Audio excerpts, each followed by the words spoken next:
What is up, hip hop family? I'm back and I got something special for you guys. We'll see. You're gonna see right now. I was lucky enough to get the legendary Dogmatic from Detroit on an exclusive interview. Alright, in order to start right away, if you haven't already subscribed, I would love to have you on the team, and I'm always making new content. All you gotta do is hit that subscribe button. Let's start with how'd you start with the name Dogmatic? Well, that name started. Let me see. I want to get the years correct. I think it was around. I was going by K Stone for a long time, and I still go by K Stone. But the Dogmatic name came somewhere around, I would say 95, 96. Okay. And it came about because I was ready to change to different labels, trying to go in a different direction with my career. And I was kind of tied in with some things with the K Stone thing. And so I felt like maybe I need to go another direction and do a name change, do a different album, and then, get to the new styles of things. So that was the reason for changing. It was contractual as well as, outgrowing a different style and coming into my adult self, being that I was K Stone most of my adolescent years from, 15 to maybe 22. I was going under that name, and I felt like maybe I should change it. Some people do that, some people don't, but I felt the need. Alrighty. Nice. Thank you for that. Tell us about growing up. You grew up in Detroit, right? Yeah. Okay. Yeah. I grew up off of 8 Mile in Livernois, near the Baker's Lounge area, the Green Acres area, which was kind of like a middle class in the 80s. And I grew up around a lot of talent. It was a lot of the Motown singers lived nearby. I played with a lot of their kids. David Ruffin Jr., I ain't gonna say everybody's name, but some of the kids, the Four Topsis kids, I was friends with these kids, and we would have access to equipment and studios in their basements and stuff.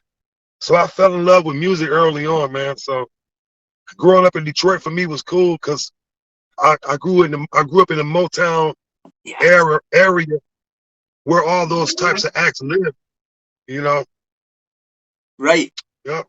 What a privilege. I always love hearing these origin stories, and it's like growing up around people in Motown and having this musical inclination, and to have these guys around you, that's pretty cool to be able to flourish in a spot like that. Exactly. Tell us about when you started, or actually before that, who was the first rapper that you noticed that you were like, man, this guy's got it. This is I gotta not necessarily imitate that, but this I want to do something like that. Are you talking about from Detroit or just in general? Either way, either one. I think the first rapper that made me want to rap was Run from Run DMC. Yes. It was like when Run DMC came out. Oh man, I was a kid, like a 10, 11, and the way that Run rap and his style and his voice and the way he could command a crowd, the attention that he got, I wanted to be Run from Run DMC. Yes. I wanted to be him so bad. I wanted to be Run, and then I think next up was LL Cool J when he came out. Yeah. Man, it blew me away. So those are like the first two that got me to really start to love hip hop in general, just from Run DMC and LL Cool J and that whole Crush Groove movement. The Beastie Boys. Yeah. Like that whole movement that's what brought me into hip hop. Yes. And I think, but once I got into it and I started learning about being a lyricist, and then there was other rappers that came in to influence me lyrically and stage performance wise and content wise, and things like that. Yes. Yes. That's awesome. Thank you for that. How was school for you? Did you like school or? Hell no. No, I didn't like no fucking school, man. I hated school. I like to go to school to rap in the lunchroom. Yes. But I mean, when I was in elementary school, I liked school. But you know what kid doesn't like school when you're in elementary school?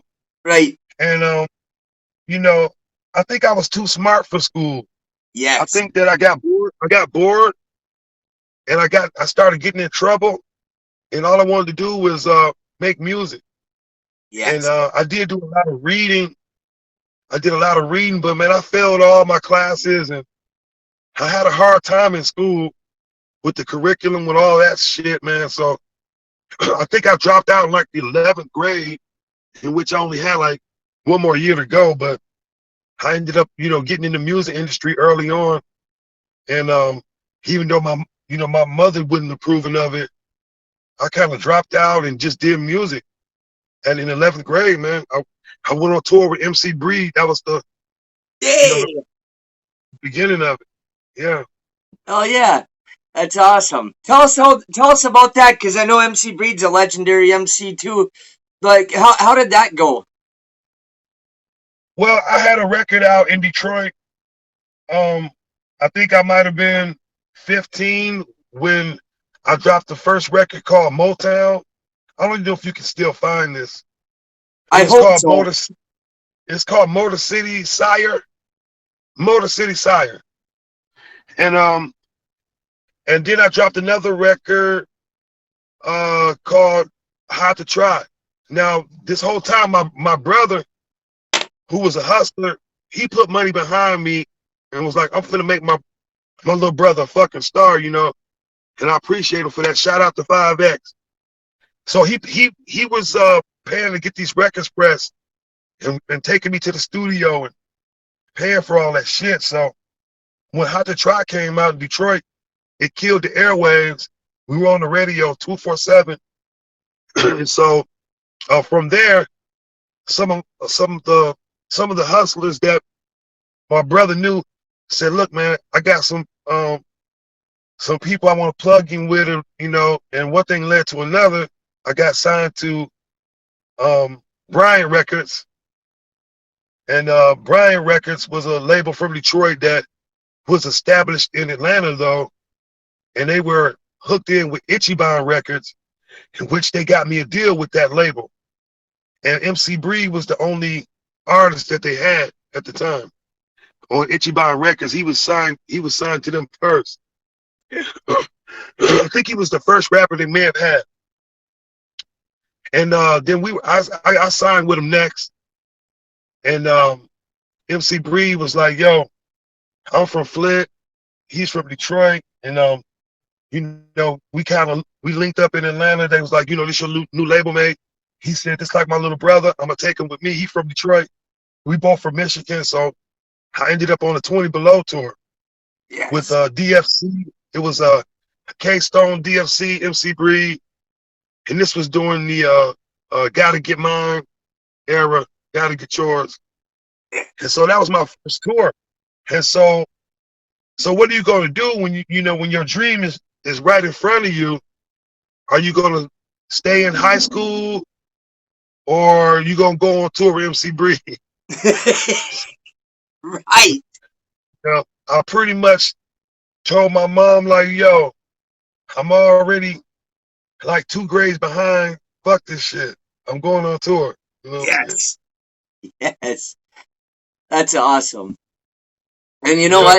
what? I love hearing this stuff too because I was born in '82, so I remember hearing all this rap and seeing all these acts, and I remember MC Breed CDs in my roommate's brother's room. I remember 20 years like MC Breed and listening to that. So that's awesome, man. That's why I wanted to hear about that. That's cool.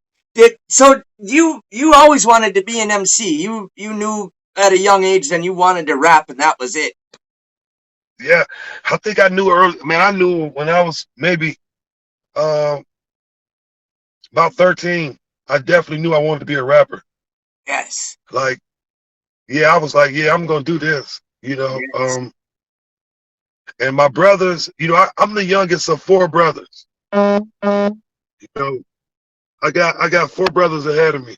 Oh wow. So so they all had their boom boxes and all this stuff that they were doing the hip hop. None of them rap, but they had the boom boxes. They were playing all the Run DMC. That's how I got hip to that shit. And the Public Enemy, and they turned me on to all that shit. So I knew early on that, man, the way they love these guys, I want everybody to love me like that. So yeah, I'm gonna be I want to be a rapper. So yeah, most likely around 13, 14, I was locked in. Hell Yeah, yeah. Hell yeah. That's dope. I like that. Um, what what would you say hip hop has done positively for you in your life? it kept me alive. Yes. Yes. I could have died. I could have died on the streets, man. When in high school and after high school, you know, I got caught up doing all kinds of shit at an early age. And my best friend who rapped with me, he was killed. He didn't make it. He was Sorry to hear shot and that, killed. man. Yeah, when I was 16, K9, shout out to K9. He was if you go back and listen to any K Stone stuff, especially the first two singles, you'll hear him on there rapping, kicking it. But he got killed, man, and it could have easily been me. I just didn't go that night, you know. So hip hop, once that happened, I always created this mindset that I would be killed one day because he wasn't the only one of my friends that happened to. So I Right. kind of thought that it was supposed to happen, which is crazy as fuck. But when you that age, 16, 17, you're seeing death, you kind of think, okay, well, when am I gonna get killed? You don't think that you're supposed to die an old man. You start to think the hood mentality, when will I be killed? And that's crazy, right? Right. So so hip hop kind of made me come out of that mentality and see that, man, I could go do something else. I don't Yes. have to die, you know. Yes. I don't have to die here. You know what I'm saying? So Right. Yes. I love that. And everybody listening, that's true. You don't have to be out there. You can find other things to do. This is coming from a man who, like you said, saw it every day almost, saw it all the time. And he found something else to do. He found something positive. Hey, man, props to you for that. Woo! Thank you, Dogmatic. That was dope. And you guys, make sure you tune into the next one, because Dogmatic's gonna tell us about his group that he's got with his sons called. Woo! That was dope. Man, thank you, Dogmatic. Seriously, thank you. And you guys, make sure you tune into the next one, because I'm gonna talk to Dogmatic about the new group that he's in with his sons called Detroit Underdog Kings. Woo! Yeah, so make sure you check it out. I'm going to talk to Dogmatic and his two sons that form the group D.U.K, Detroit Underdog Kings.